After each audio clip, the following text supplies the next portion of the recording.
when the material from those pustules can get off into clothing or inanimate objects, it's quite understandable how over a period of time, contact with that could spread it. Obviously, from a demographic standpoint, it's heavily weighted to men who have sex with men. Now, when you look at that, does that mean it is only a gay man's disease? No, not the case. But under the circumstances of certain types of behavior, that can be spread, which is the reason why, although you do not want to stigmatize under any circumstances people who are getting afflicted with a particular infectious disease, you've got to let the community know of the danger, and you've got to let the physicians who care for these people be aware of it so that they don't miss the diagnosis. But clearly, the modality of spread is close skin-to-skin contact. Dr. Fauci, just before air, I saw news that you are announcing your retirement plans now. What are the plans and why now? Now, well, that is not news. That's incorrect. If one reads I understand the I do not spread with misinformation. that. I saw that you were speaking about your plans to retire. I know you don't. No, Kate, I know you don't. I know you a long time, and I know you don't. What happened is that I gave an interview with a reporter, and they said, you know, you're going to have to step down sometime. You can't be in this job forever. And I said, you're absolutely right.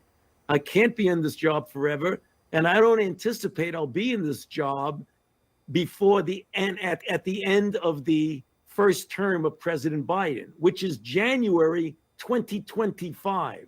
Somehow that got interpreted that it's announcing my retirement.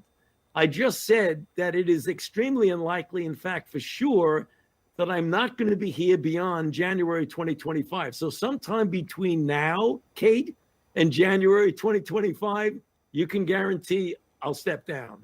This is how much time people need to prepare for a sea change like that. I mean, but I say that only half with humor, because after what is it, almost 5 decades in federal service? I mean, it is a major announcement.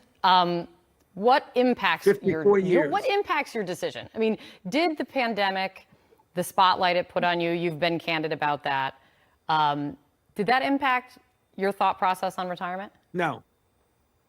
No, not at all, Kate. First of all, I've established as 38 years as director of NIAID, I think the best program in the world when it comes to infectious diseases. Everybody's in a position of any influence in my institute. I handpicked. So it's something that I've been working on now for almost 4 decades. So we have a good system in place.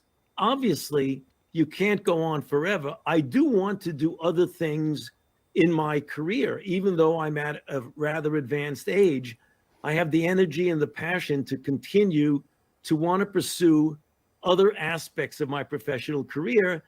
And I'm going to do that sometime. I'm not exactly sure when, but I don't see myself being in this job to the point where I can't do anything else after that. So that's the reason. It has nothing to do with pressures, nothing to do with all the other nonsense that you hear about, all the barbs and the slings and the arrows.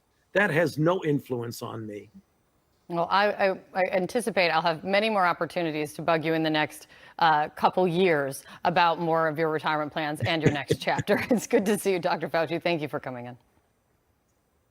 Same here, Kate.